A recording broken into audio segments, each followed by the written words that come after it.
Good morning, students. Welcome to online class from a New Rajasthan Public School. And I'm your SST teacher, students. So now start today our second lecture for chapter 10. Our chapter name is Earth, its Atmosphere. हमने ये chapter पढ़ लिया है, इसके कुछ paras हमने पढ़ लिए हैं. तो आज हम थोड़ा सा इसका रिवाइज कर लें कि हमने क्या पढ़ा था कल. तो हमने सबसे पहले एटमॉस्फेयर की लेयर्स के बारे में पढ़ा था. किसके बारे में पढ़ा था बच्चों? लेयर्स के बारे में. तो एक बार हम रिवाइज करेंगे. एक बार आप बताइए कि कौन कौन सी लेयर्स हमने पढ़ी थी. हाँ, ऑनलाइन क्लासेस है तो इसका मतलब ये नहीं है कि आप इसको रिवाइज नहीं करेंगे. आप रिवाइज करेंगे. जैसे जैसे मैं बोल रही हूँ वैसे वैसे आप अपने आप बोलेंगे कि हमने ऑनलाइन क्लासेस में कौन कौन सी लेयर पढ़ी थी. मैंने आपको सबसे पहले बताया था कि हम अर्थ ही है. अर्थ के पास एक और लेयर है जिसको हम कौन सी लेयर बोलते हैं. एक जिसको हम एटमॉस्फेयर की लेयर बोलते हैं. एटमॉस्फेयर बोलते हैं. यानी कि अगर मैं हिंदी में बोलूँ तो वायुमंडल. वायुमंडल की एक परत होती है. अब इसके बाद और कौन सी लेयर थी, बोलो आप. कौन सी लेयर है बच्चों ये?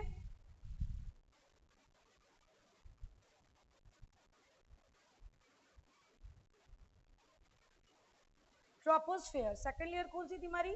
सेकंड नहीं, वैसे हम इसको फर्स्ट ही करेंगे क्योंकि ये इनविजिबल लेयर है जहां जिसको हम एटमॉस्फेयर बोलते हैं. ये हर और हमारे यहाँ पे एटमॉस्फेयर में कौन कौन सी चीजें मिलती है जिसकी वजह से हम यहाँ पे रहते हैं, उसके बारे में मैंने आपको बताया था.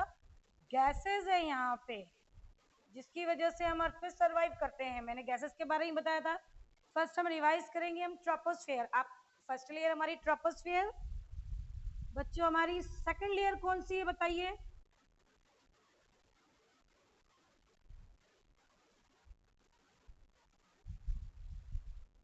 याद आ गया? स्ट्रेटोस्फेयर.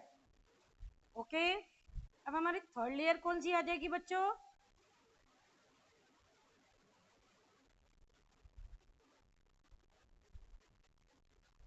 कौन सी लेयर आ जाएगी?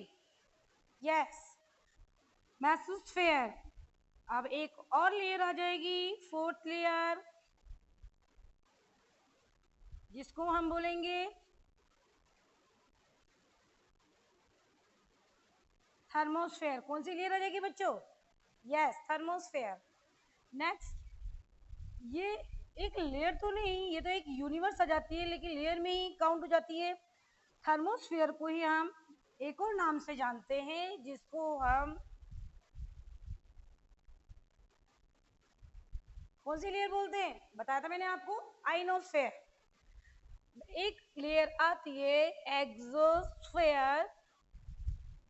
वो हमारे अर्थ से अबाउट 400 किलोमीटर की दूरी पर है, जो कि इससे मतलब बिल्कुल बाहर है, इसलिए हम इसको बाह्य मंडल भी कहते हैं बच्चों.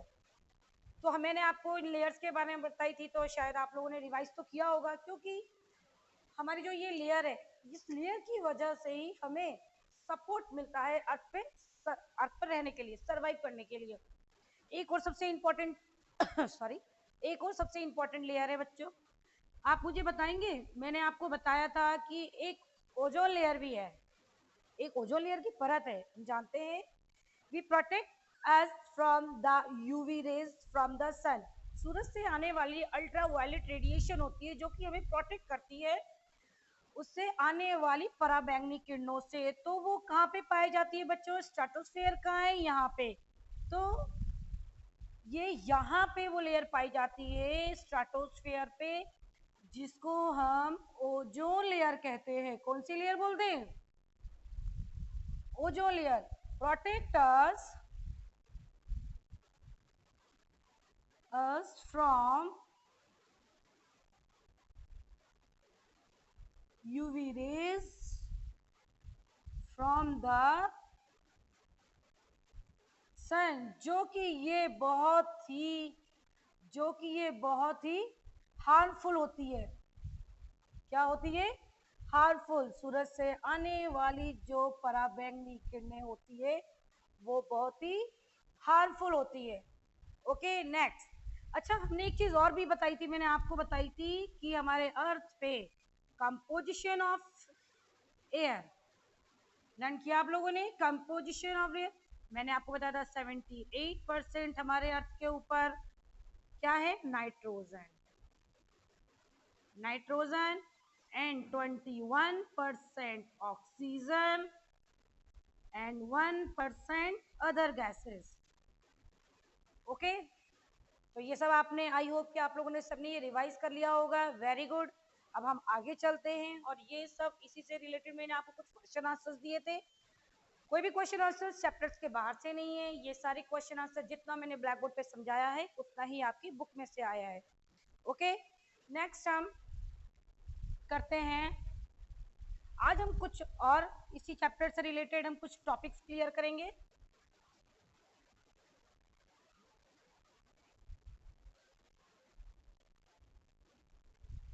हमारा फर्स्ट है एयर, एयर प्रेशर।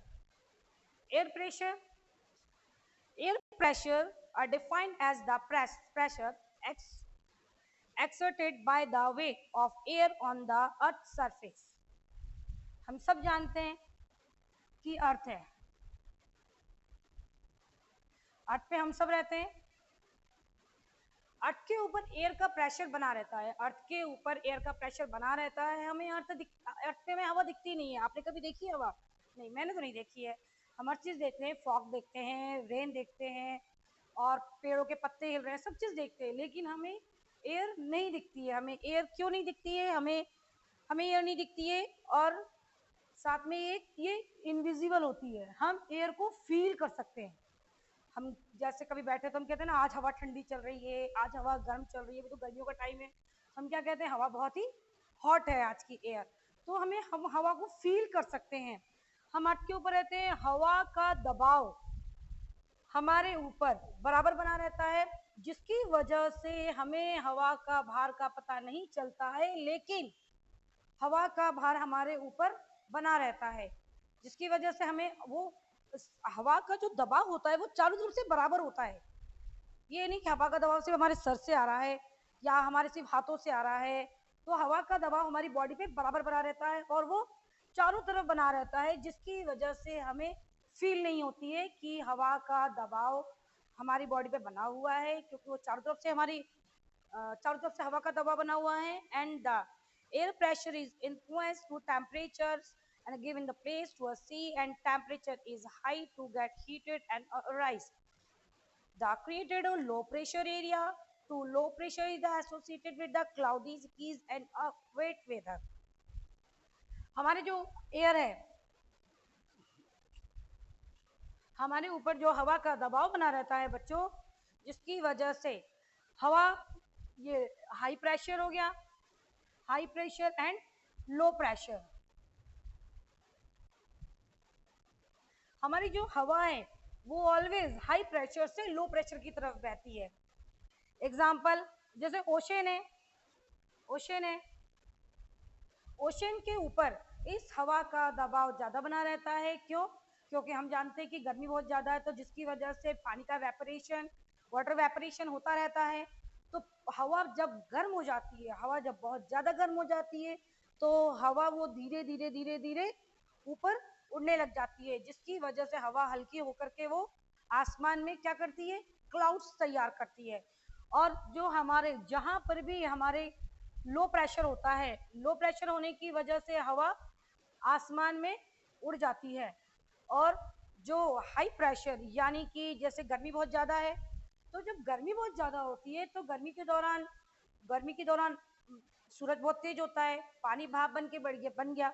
लेकिन जब विंटर सीजन आता है या विंटर का जब टाइम आता है, तो क्या होता है कि जो हवा होती है वो ठंडी होती है, और वो नीचे के स्तर पे ही रहती है, जिसकी वजह से वो काफी ज्यादा डेंस होती है, काफी ज्यादा घना होता है, यानी कि वो बहुत ज्यादा हैवी होती है। आपने देखा होगा, कभी हम भगोने में पानी रखते हैं, भगोने में पानी गर्म करते हैं, पानी गर्म करने के बाद पानी क्या होती है, भाप बनती है। अगर हम पानी को ढकते नहीं है तो पानी भाप बन करके उड़ के खत्म हो जाता है, बॉयल होकर के। और अगर पानी को हम छोड़ देते हैं पानी को अगर हम ढक देते किसी चीज से तो वो ड्रॉपलेट्स के रूप में बदल के वापस उन्हीं भगोनी में आके गिर जाती है। उसी तरह से हमारे जो हवा का जो दबाव है वो हाई प्रेशर से लो प्रेशर की तरफ बना रहता है। इस वजह से हमारे जो प्रेशर जो लो प्रेशर से हाई प्रेशर की तरफ बना रहता है, जिसकी वजह से क्या है कि जो जो ठंडी हवा है वो हमारे नीचे रह गई और जो गर्म हवा है वो वेपरेट होकर के वो आसमान में उड़ के चली गई, जिसकी वजह से हमें स्काई बिल्कुल क्लियर दिखता है, बिल्कुल साफ दिखता है। यही कारण है। यानी हमारी बस आप ये याद रखना, जो हमारी जो हवा है या जो भी एयर प्रेशर है वो हाई से वो लो की तरफ चलती है। ओके, नेक्स्ट है हमारा विंड। विंड के बारे में, विंड क्या है? वैसे जनरली हम छोटी क्लास में पढ़ते हैं moving air is called wind, बिल्कुल सही है। हम जो हवा चलती है उसको हम विंड बोलते हैं। हवा चलने को तो उसी तरह the movement of air from the high pressure area to low pressure area is called a wind. One cannot see the wind like the rain or snow, but can feel its force. हम हवा को, अभी मैंने आपको थोड़ी देर पहले बताया था कि हम हवा को देख नहीं सकते, we can't see, बट हवा को महसूस कर सकते हैं कि हवा ठंडी चल रही है, बहुत सुहानी हवा चल रही है, बहुत हवा गर्म चल रही है, लू चल रही है। तो जब हमारी ये हवा चलती है तो हम क्या कहते हैं कि हवा बहुत अच्छी चल रही है। तो जो ये हवा होती है, ये हवा की अलग अलग फॉर्मेशन होती है, गर्म, ठंडी, लू, हॉट, हॉट से भी हॉट। तो ये सारी हवा ही कहलाती है। लेकिन हवा में भी एक बहुत तेज हवा होती है जिसको हम स्ट्रॉम बोलते हैं। क्या बोलते हैं? स्ट्रॉम। जो कि राजस्थान में आए दिन हवाएं बहुत तेज चलती है, लू भरी आंधी चलती है और बिल्कुल धूल भरी आंधी चलती है। तो उसी तरह से इतनी तेज चलती है जिसकी वजह से enough to uproot the trees from the ground. इतनी तेज चलती है स्ट्रॉम जिसकी वजह से जो प्लांट्स हैं, ट्रीज हैं, यहाँ तक कि बड़े बड़े पेड़ हैं, वो सारे ही जड़ों से उखड़ जाते हैं। तो इसको हम क्या बोलते हैं बच्चों? स्ट्रॉम। ओके, जो कि बहुत ही ताकतवर होती है, बहुत ही तेज चलती है ये हवा, जो कि कई घरों के छप्पर भी उड़ा देती है। और इसके साथ ही and the surface wind help to the transfer energy in the atmosphere, mixing warm tropical air with the cold air in the way to winds help to a moderate temperature on our planet। हमारे अर्थ पे हमेशा moderate temperature यानी बदलती हुई हवाएं चलती रहती है, जो कि हमें फील करवाती है एयर प्रेशर के बारे में, विंड्स के बारे में, स्टॉर्म के बारे में। सिर्फ हम हवाओं को फील कर सकते हैं कि वो कौन सी हवाएं चल रही है, लेकिन हम उसको देख नहीं सकते हैं, सिर्फ हम महसूस कर सकते हैं। तो हम आगे चलते हैं बच्चों। रेनफॉल, हम किसके बारे में जानेंगे? हम रेनफॉल। रेनफॉल के बारे में, रेनफॉल यानी बारिश। अभी तो बारिश आने में 2 महीने बाकी हैं, लेकिन हम बारिश के बारे में पढ़ लेते हैं। When the water evaporates from the land's different water bodies and it's become so water vapor moisture in the air any times known as the humidity। हम बारिश के बारे में क्या जानते हैं? आसमान से जो बारिश हो रही है ड्रॉपलेट्स के रूप में, इसको हम बोलेंगे रेन। करेक्ट, रेन बिल्कुल सही बोल रहे हैं। लेकिन ये रेन आती कहाँ से? आती हमारे ओशन है, रिवर है, ट्रीज है एंड सॉइल है। ये सब हेल्प करती है किसके लिए? सूरज की जब किरणें बहुत तेज होती है, जब सूरज बहुत शाइन करता है और बहुत तेज गर्मी हो जाती है, तो जो ये वाटर है ये सारा वेपोरेट होता है। क्या होता है? वेपोरेट होता है। और ये सारा पानी उड़ करके कहाँ चला जाता है? क्लाउड्स में कंडेंस हो जाता है। अच्छा, कभी आपने ऐसा देखा है मॉनसून के दौरान हमें एक चीज बहुत ज्यादा फील होती है, आज बहुत स्टिकी सा मौसम हो रहा है, बहुत ज्यादा ह्यूमिडिटी भरा हुआ है, आज तो बहुत चिपचिपा सा मौसम है, हम ऐसा बोलते हैं। तो आपको पता है ऐसा जब होता है कि जब हमारे हम यहाँ पे खड़े हैं और पानी का वेपरेशन हो रहा है ऊपर, यानी गर्मी भी बहुत तेज है और गर्मी भी बहुत तेज है और हम इसके बीच में खड़े हैं। हमें हवा तो लग रही है, लेकिन हवा में पानी का वेपरेशन यानी आर्द्रता बहुत ज्यादा होने की वजह से हमें ह्यूमिडिटी फील होती है, यानी कि हमें उमस सी महसूस होती है, हमें गर्मी बहुत ज्यादा लगती है, क्योंकि उस दौरान पानी के अंदर हमारी हवा के अंदर ह्यूमिडिटी बहुत ज्यादा होने की वजह से, यानी आर्द्रता ज्यादा होने की वजह से हमें हमें गीला गीला सा या स्टिकी सा मौसम हमें फील होता है।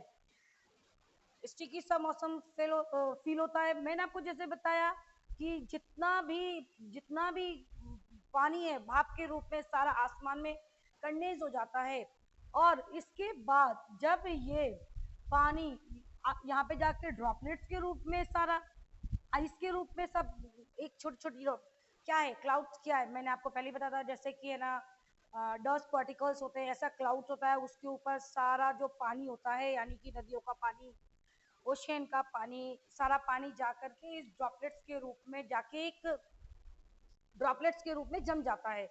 जमने के बाद बाद में ये जब ये पूरा फिल हो जाता है तो बाद में ये बरसात के रूप में ये बरस जाता है।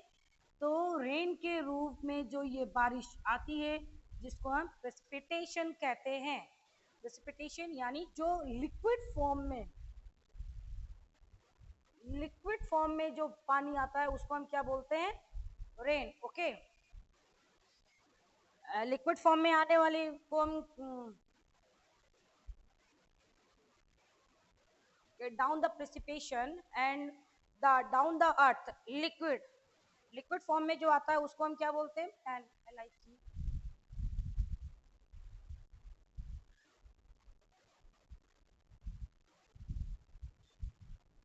लिक्विड फॉर्म में जो आता है उसको हम रेन कहते हैं।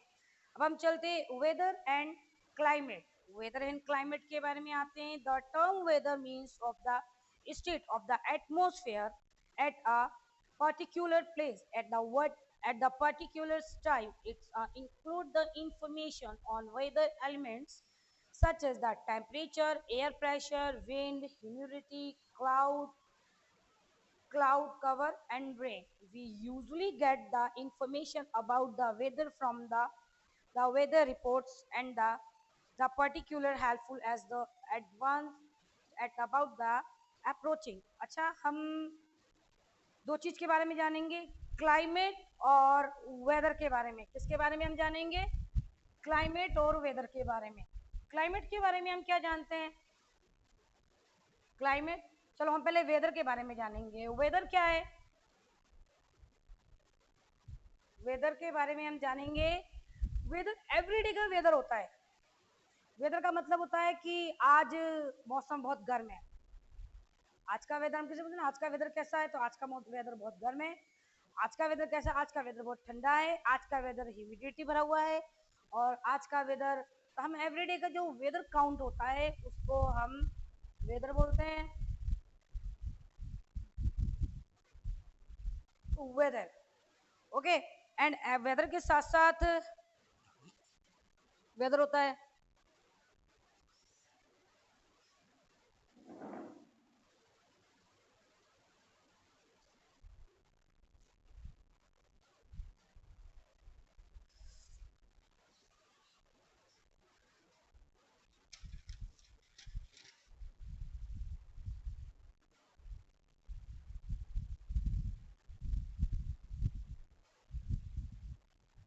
the weather of place on a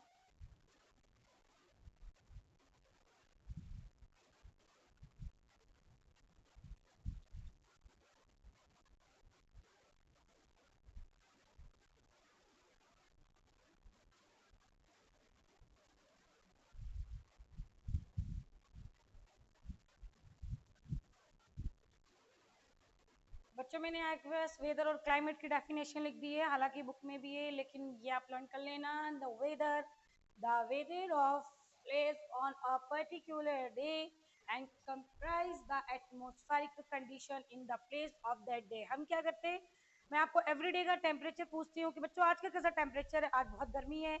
आज मौसम बहुत ठंडा है, आज बहुत ज़्यादा ह्यूमिडिटी है मौसम में। ह्यूमिडिटी यानी बहुत ज़्यादा आर्द्रता है, जिससे हमें चिपचिपाहट होती है फीलिंग, या बहुत ज़्यादा मॉइस्चर स्टिकी वाला मौसम होता है। तो जो ये एवरीडे का वेदर होता है, जैसे मैंने आज आपसे पूछा तो आपने कहा मैडम आज का 40 डिग्री 45 डिग्री टेम्परेचर है, या विंटर का टाइम है तो मैडम आज है ना, आज 7 डिग्री टेम्परेचर है विंटर में।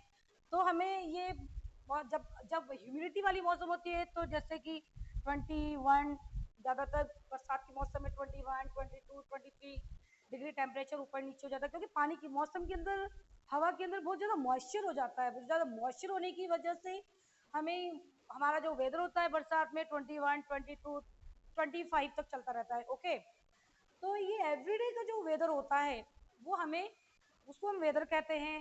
नेक्स्ट इसी तरह से हम क्लाइमेट के बारे में आएंगे। Climate, the average weather pattern taken over a long time या long period about the 25 years is called the climate of the place। कैसे? अच्छा, जैसे हम राजस्थान में रहते हैं तो राजस्थान में आप, हम सब जानते हैं कि राजस्थान का टेम्परेचर बहुत ज़्यादा गर्म होता है। राजस्थान का मौसम बहुत गर्म होता है, और गर्म भी नहीं, बहुत ज़्यादा गर्म होता है, यानी कि टेम्परेचर यहाँ का 51, 52 तक भी पहुँच जाता है। तो गर्मी बहुत ज़्यादा हो गई। तो हम आज कई सालों से, मतलब कई वर्षों से, 100 साल से भी ज़्यादा हो गए, इससे भी ज़्यादा, तो हम क्या कहते हैं, बाप रे राजस्थान में बहुत गर्मी पड़ती है। तो क्या हो गया, वो एक जगह की क्लाइमेट कंडीशन के बारे में मैंने बताया। हम अब आते हैं जम्मू कश्मीर में चलते हैं, तो वहाँ का मौसम कैसा होता है, बहुत ठंडा। तो हम क्या कहते हैं कि वहाँ का क्लाइमेट कैसा है, बहुत ठंडा है, हिल स्टेशन है, तो वो वहाँ का टेम्परेचर, वो वहाँ का क्लाइमेट हो गया। तो पर्टिकुलर किसी भी जगह के पर्टिकुलर क्लाइमेट जो होता है, वैसे तो अबाउट 25 ईयर्स मैंने बताया है, वैसे ये इससे भी ज़्यादा होता है कि अगर कंटिन्यू कहीं का टेम्परेचर बहुत ज़्यादा ठंडा है या कहीं का टेम्परेचर बहुत ज़्यादा गर्म है। अच्छा चलो, जैसे कि हम वेस्ट बंगाल में चलते हैं, तो वेस्ट बंगाल, मिजोरम वगैरह में बहुत ज़्यादा बारिश होती है, बहुत ज़्यादा बारिश होती है। वहाँ पे कैसा मौसम होता है बताऊँ, जैसे कि जैसे साउथ में आ जाइए आप, तो साउथ में भी क्या होता है कि है ना, बहुत ज़्यादा ह्यूमिडिटी हो गई। वहाँ पे गर्मी तो होती है, लेकिन वो ह्यूमिडिटी वाली गर्मी होती है। ह्यूमिडिटी में बहुत ज़्यादा ह्यूमिडिटी हो गई। बहुत ज़्यादा ह्यूमिडिटी कब होती है, जब सूरज बहुत तेज होता है और पानी का वेपोरेशन कंटिन्यू होता रहता है। तो कंटिन्यू होने की वजह से वहाँ पे क्या होता है, बहुत ज़्यादा गर्मी जाती है, बहुत ज़्यादा ह्यूमिडिटी हो जाती है, बिल्कुल गत्त हो जाता है, जिसकी वजह से वहाँ पे जैसे 2 दिन 3 दिन हो जाते हैं तो 2 3 दिन के बाद वहाँ पे बारिश हो जाती है। तो वहाँ पे ह्यूमिडिटी ज़्यादा होती है। बरसात का मेन कारण ह्यूमिडिटी भी होती है। ओके, और वेपोरेशन तो होता ही है। सो हम किसी भी जगह के लिए पर्टिकुलर, जो किसी भी प्लेस के लिए हम बोलते हैं कि है ना, यहाँ पे बहुत ज़्यादा गर्मी होती है, या बहुत ज़्यादा सर्दी होती है, या बहुत ज़्यादा बारिश होती है, तो वो उसके इस कंडीशन पे पता चलता है कि वहाँ का वेदर कैसा है।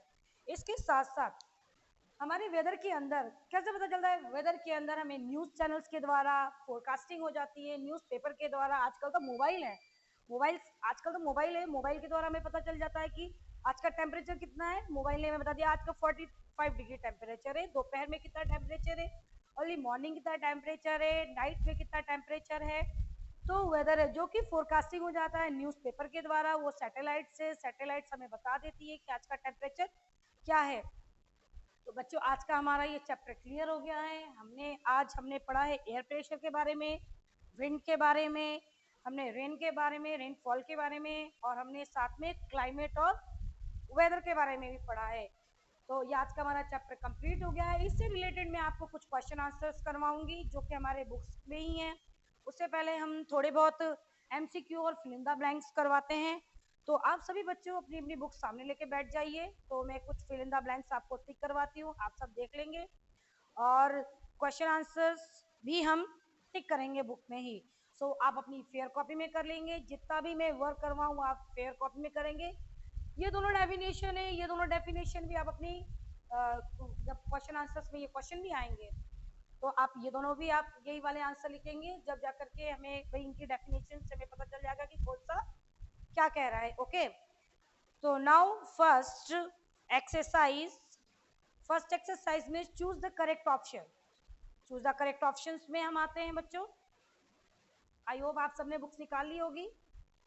तो चूज द करेक्ट ऑप्शन में first, the most important layer of the atmosphere, मैंने आपको लेयर्स बना के बताई थी।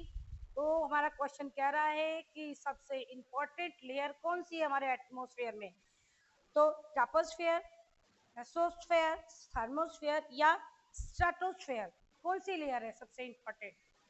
हमारी सबसे इंपॉर्टेंट लेयर आ जाएगी ट्रोपोस्फेयर। ट्रोपोस्फेयर पे टिक करेंगे आप सभी। नेक्स्ट आती है हमारी which of the following the gases protect us from the harmful sun rays, सूरज से आने वाली हार्मफुल लेयर, हमें कौन सी लेयर है जो हमें प्रोटेक्ट करती है?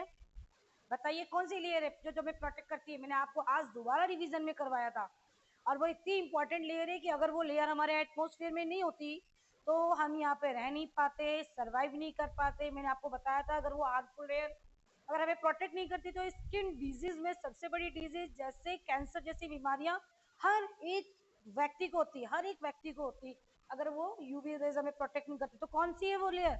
ओजोन लेयर, जो कि कहाँ पे पाई जाती है, वो ध्यान रखेंगे, ये हमें स्ट्रेटोस्फेयर में पाई जाती है। ओके, सो आप ओजोन लेयर पे टिक करेंगे। विच of the following the layers of the atmospheric is the free form clouds, कौन सी लेयर है जो कि free form of the clouds है? बताइए, हमारे पास ऑप्शन भी है, troposphere, thermosphere, mesosphere and stratosphere. Free form of the clouds मैंने आपको कहा था उसके ऊपर प्लेन, जैसे ही प्लेन उड़ना शुरू होता है तो वो उड़ने के बाद सबसे पहले एटमोस्फेयर, उसके बाद ट्रोपोस्फेयर और उसके बाद वो स्ट्रेटोस्फेयर में एंटर करता है। जैसे ही वो स्ट्रेटोस्फेयर में एंटर करता है वैसे ही क्लाउड्स और जितनी भी मौसम से होने वाली जितनी भी घटनाएं, जितनी भी फेनोमेन्स होने वाली है वो सारी वहाँ पे खत्म हो जाती है, यानी कि वो उस लेयर पे इजीली वो उड़ सकता है। उसको ना तो कोई क्लाउड दिखता है, ना कोई आंधी है, ना कोई तूफान है। कई बार फ्लाइट जब लैंड करती है ना और अगर नीचे का मौसम अगर खराब होता है तो वो जहाँ मौसम साफ दिखता है उसको वहीं पे लैंड करना पड़ता है, क्योंकि उसको नीचे दिखता नहीं है कि मैं कौन से डिग्री में, क्योंकि जो फ्लाइट उड़ती है वो डिग्रीज पे जाती है। हम डिग्रीज के बारे में हम इसके सेकंड चैप्टर में पढ़ेंगे, तो वो डिग्रीज के हिसाब से वो उतरती है। तो हमारा जो है सेकंड कौन सा है, मैंने आपको बताया विच of the following the layers of the atmospheric is the free from clouds, stratosphere. Okay, and when the precipitations come down to the earth in the liquid form it's called a, मैंने अभी आपको बताया था precipitation कौन से form में नीचे आती है, मैंने आपको बताया था लिक्विड फॉर्म में आती है। लिक्विड फॉर्म में आने का मतलब यस रेन, वो रेन फॉर्म में आती है। तो रेन पे टिक कर लेंगे आप सब। Ozone gas is produce in the, भी मैंने थोड़ी देर पहले पूछा था ना आपसे, ओजोन लेयर कौन से लेयर पे प्रोड्यूस होती है? बताइए। Yes, stratosphere. Now tick the stratosphere. Next हम सब fill in the blanks fill करेंगे students. Ozone is produce in the, पहले आप गैस करते जाइए कि हाँ अब क्या है, आप खुद भी कोशिश किया कीजिए। जब चैप्टर कंप्लीट हो गया तो चैप्टर को एक बार और पढ़िए, पढ़ने के बाद फिल इन द ब्लैंक्स देखिए कि कहाँ पे क्या आएगा। तो फर्स्ट में आएगा ozone is produce in the ozone molecule, first में आ जाएगा ओजोन मॉलिक्यूल, OCLE मॉलिक्यूल, ये फर्स्ट में आ जाएगा हमारे। सेकंड में आएगा हमारे, second the ionosphere is the part of, ionosphere किसका पार्ट है? मैंने आपको बताया था एक लेयर है जिसके उसके दो नाम है, क्या नाम है? Thermosphere and ionosphere. तो कौन से लेयर में? Ionosphere. Yes, second thermosphere. Third है atmosphere has about, atmosphere earth से कितने किलोमीटर में पाया जाता है? About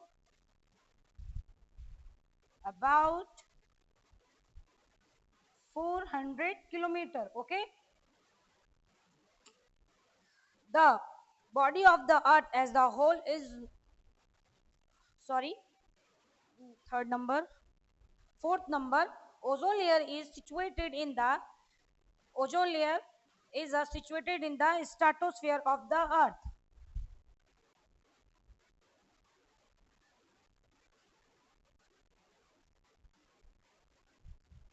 And number fifth, the body of the earth as the whole is known as the atmosphere.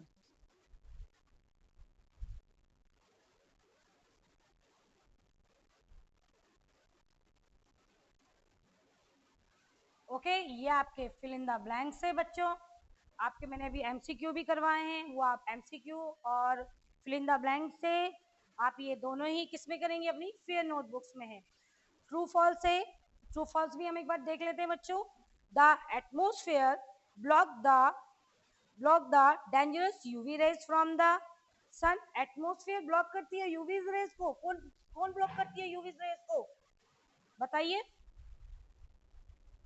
Ozone layer करती है ब्लॉक। कहीं आप इसको ट्रू ना कर दें तो ये ट्रू नहीं होगा। एटमोस्फेयर नहीं करती है, कौन सी लेयर करती है ये, यस तो ये फॉल्स है। And a clouds bursting is the reason of the rainfall, true. And winds below from low pressure are to high pressure area, false. Low pressure से हाई प्रेशर की तरफ नहीं जाती है, हाई प्रेशर से लो प्रेशर की तरफ जाती है। समझाया था मैंने अभी आपको एयर प्रेशर में, ओके तो क्या होगा इसका, false. High to low pressure, छोटी सी हाई टू लो लर्न कर लीजिए, नो ना कि low to high, high to low pressure, okay. Air pressure decrease with the height, yes true. There is 78% of the nitrogen in the air, yes correct. कितने percent है, 78% nitrogen है क्या, सही है क्या, यस ट्रू। हमारे अर्थ में नाइट्रोजन कितने परसेंट है, 78%। आप सभी याद रखेंगे। About 90% of the total surface of the earth covered by the water, false. कितने परसेंट है हमारे अर्थ पे वाटर, 1/4%, यानी कि 75%, ओके। नेक्स्ट क्वेश्चन करो, कितने परसेंट है, 3/4%, ओके यानी कि 75%। यानी हमारा ये अर्थ है, हमारे अर्थ को 4 पार्ट में डिवाइड कर दो, ये भी वाटर है, ये भी वाटर है और ये भी वाटर है। सिर्फ इतना ही हमारे अर्थ के ऊपर, इतना ही लैंड है, okay. Now solve the question answers, okay. Question answers कुछ भी डिफरेंस नहीं, क्वेश्चन आंसर जितना मैंने करवाया है आज हम शॉर्ट क्वेश्चन आंसर सॉल्व करेंगे, जितना भी करवाया इसी के अंदर से। व्हाट इज एटमॉस्फेयर, एटमॉस्फेयर की डेफिनेशन मैंने आपको करवाई थी। एटमॉस्फेयर क्या है, blanket of air covered the earth is called a atmosphere. And which two gases make the bulk of the atmosphere.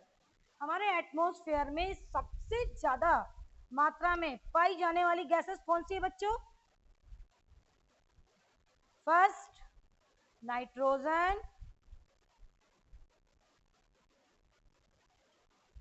सबसे ज्यादा मात्रा में कौन सी गैस पाई जाती है, नाइट्रोजन। और सेकंड कौन सी गैस पाई जाती है, ऑक्सीजन। 1% अदर गैसेस होती है बट इसको हम काउंट नहीं करेंगे बिकॉज ऑफ कि उसने सिर्फ हमें टू गैसेस के बारे में पूछी है कि दो कौन से सबसे ज्यादा मात्रा में गैसेस पाई जाती है। आपको पता है नाइट्रोजन अगर ठंडी रहती है तो -196 डिग्री पे पाई जाती है, यानी बहुत ही ठंडा होता है। जैसे कोई गुलाब का फूल होगा, उसको अगर हम नाइट्रोजन में अंदर डालेंगे और नाइट्रोजन गैस के अंदर, जब नाइट्रोजन गैस के अंदर जब हम उसको बाहर निकालेंगे तो वो बिल्कुल तुरंत बिल्कुल बर्फ की तरह उस पर एक बर्फ की लेयर जम जाएगी और जब उसको क्रश करेंगे तो वो टुकड़ों में बिखर जाएगी, okay. Question number third, which gas create green house effect in the atmosphere. हमारे एटमोस्फेयर में ग्रीन हाउस जो इफेक्ट होता है वो कौन सी गैस की वजह से होता है, वो होती है हमारी CO2 यानी कि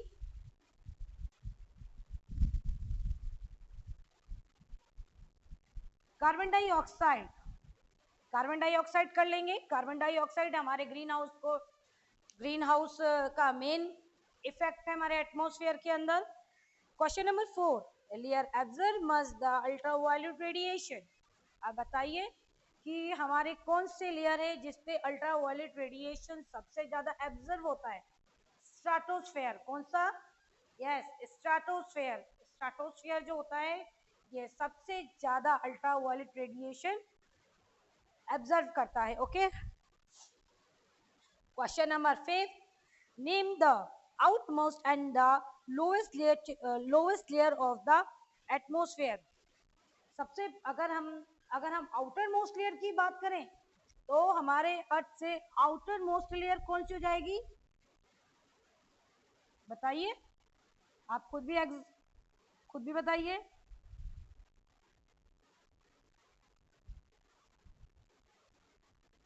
एक्सोस्फेयर। ये कौन सी हो गई? हमारी आउटर लेयर हो गई। कौन सी हो गई?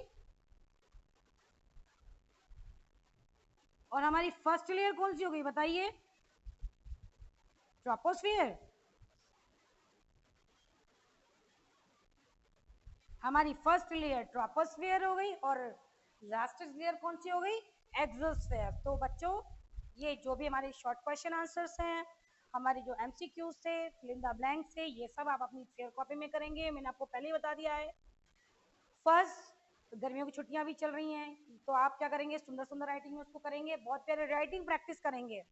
ओके, कोशिश करेंगे जो भी लिखे हम कर्सिव में लिखें। ओके, और आप सबसे पहले चैप्टर नंबर डालेंगे, आप चैप्टर का नाम डालेंगे। हमने लेक्चर सेकंड में पढ़ा है तो लेक्चर सेकंड, लेक्चर फर्स्ट में पढ़ा है तो लेक्चर फर्स्ट, और अगर लेक्चर थर्ड में पढ़ा है तो लेक्चर थर्ड डालेंगे।